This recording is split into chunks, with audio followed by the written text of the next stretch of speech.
সাল্লি আলা ইয়া মুহাম্মদ মুস্তাফা নবী সাল্লি আলা।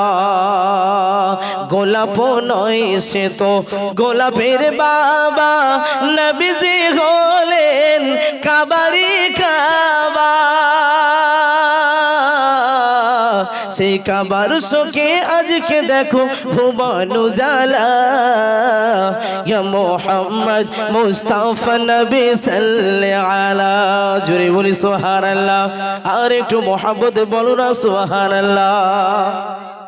আলহামদুলিল্লাহ। মুআজ্জাজ মুকাররম উলামা হযরত ফুরফুরা থেকে আগত আমাদের আওলাদে মুজাদ্দিদে জামানের সুযোগ্য আওলাদ, তানাকে অসংখ্য অন্তরের অন্তরস্থল থেকে ধন্যবাদ এবং সালাম জানাই। যতজন সামনে আছেন সকলকে অন্তরের অন্তরস্থল থেকে জানাই আসসালামু আলাইকুম। ভাই দিলাম সালাম, পড়েছি আল্লাহ পাকের ক্ষুদ্র মহাবাণী গ্রন্থ থেকে একটু কালাম, তো সকলের থেকে উত্তর কোথায় পেলাম, তাই দিচ্ছি আবারও সালাম। আসসালামু আলাইকুম ওয়া রাহমাতুল্লাহি ওয়া বারাকাতুহু। আলহামদুলিল্লাহ, আপনারা সকলেই অবগত আছেন। এখনই আপনাদের সম্মুখে তাশরীফ আনবেন হাফেজ কারি মুজাফফর হোসেন সাহেব হুজুর। তারই পূর্বে আমি কয়েকটি কথা বলার জন্য আপনাদের সম্মুখে এসেছি। আল্লাহ পাক রব্বুল আলামিন আমাদেরকে এই সুন্দর করে আল্লাহ পাক রব্বুল আলামিন বানিয়েছেন, না চাইতেই বিশ্বনবীর উম্মাত হিসাবে এই দুনিয়াতে আল্লাহ পাক রব্বুল আলামিন আমাদেরকে প্রেরণ করেছেন। এবং সবচেয়ে বড় কথা হলো, সবচেয়ে বড় পাওয়া হলো যে আমরা না চাইতে বিশ্বনবীর উম্মাত হয়েছি এবং সশরীরে আল্লাহ পাক রব্বুল আলামিন আমাদেরকে ঈমানি মুসলমান বানিয়েছেন। একবার জোরে বলেন সুবহানাল্লাহ। সেই নবিয়ানা মেহফিল আজকে হচ্ছে ভাই, অনেকেই বাইরে ঘুরে ফিরে বেড়াই, তাদের উদ্দেশ্য করে বলতে চাই, সুসজ্জিত জান্নাতের বাগান কায়েম করেছেন আপনারা। এটার সংরক্ষণের দায়িত্ব কি অন্যজনের ভাই? এই সংরক্ষণের দায়িত্ব আপনাদের। তাই যারা বাইরে ঘোরাফেরা করছেন তাদের সকলকে এই সুন্দর জান্নাতের বাগানে আসার জন্য আহ্বান জানাই।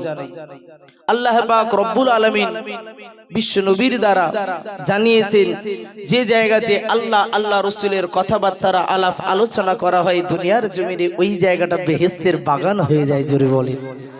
আপনি এমন মুসলমান মনে করছেন যে যে জায়গাটা হলো বেহেশতের বাগান, আর আমরা সেই জায়গাতে 2 ঘন্টা সময় দিতে পারি না, আর মরার পরে বলবো ওয়ালা মিল্লাতি রাসূলিল্লাহ, রাসূলুল্লাহ জিম্মায় তুমি এই ছোট জান্নাতটাকে, দুনিয়াতে এই ছোট জান্নাতের 2 ঘন্টা সময় দিতে পারলে না, মরার পরে বলবে বড় জান্নাত চাই, পাওয়া যাবে মনে হয়?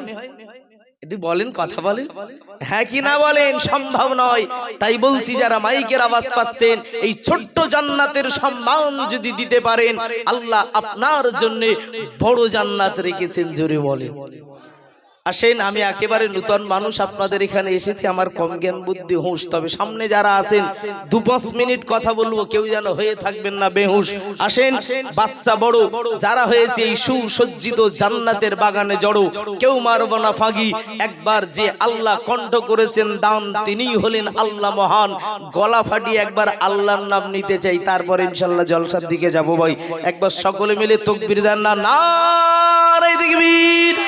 আল্লাহ কোরআনের আলো, আল্লাহ হাদিসের আলো, পিছনের ভাইরে টাউমাউ করে চিল্লে জোরে বলো নারে তাকবীর।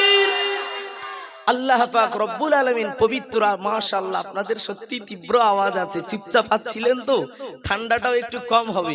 আসেন, আল্লাহ পাক রব্বুল আলামিন কত সুন্দর ভাবে আল্লাহ পাক রব্বুল আলামিন জানিয়েছেন পবিত্র পাক কালামুল্লাহ শরীফের ভিতরে, ইন্নাকা লা তাহদি মান আহবাবতা ওয়ালাকিন্নাল্লাহা ইয়াহদি মান ইয়াশা।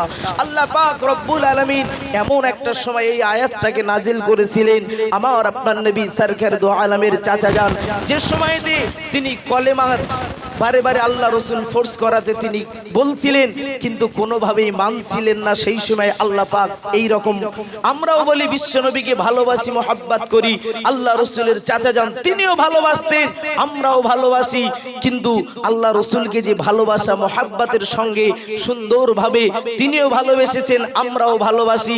তাই বলবো, আসেন আপনারা যারা বাইরে ঘোরাফেরা করছেন, অবিলম্বে এই জান্নাতের বাগানে আসেন। আমরা সকলে ইমানি মুসলমান, আল্লাহ পাক রব্বুল আলামিন আমাদের সকলকে কবুল করুক। আপনাদের সম্মুখে যেহেতু একেবারে স্বল্প সময়ে হুজুর বলেছিলেন, আমাদের প্রিয় উস্তাদ হুজুর হাফেজ কারি মুজাফফর হোসেন সাহেব হুজুর এসেছেন।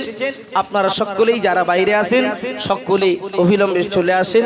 আমি এখানেই সংক্ষিপ্ত করছি। ওয়াখিরি দাওয়ানা আলহামদুলিল্লাহি রাব্বিল আলামিন। একবার মুহাব্বতে দরুদ শরীফ পড়েন। আল্লাহুম্মা সাল্লি আলা সাইয়্যিদিনা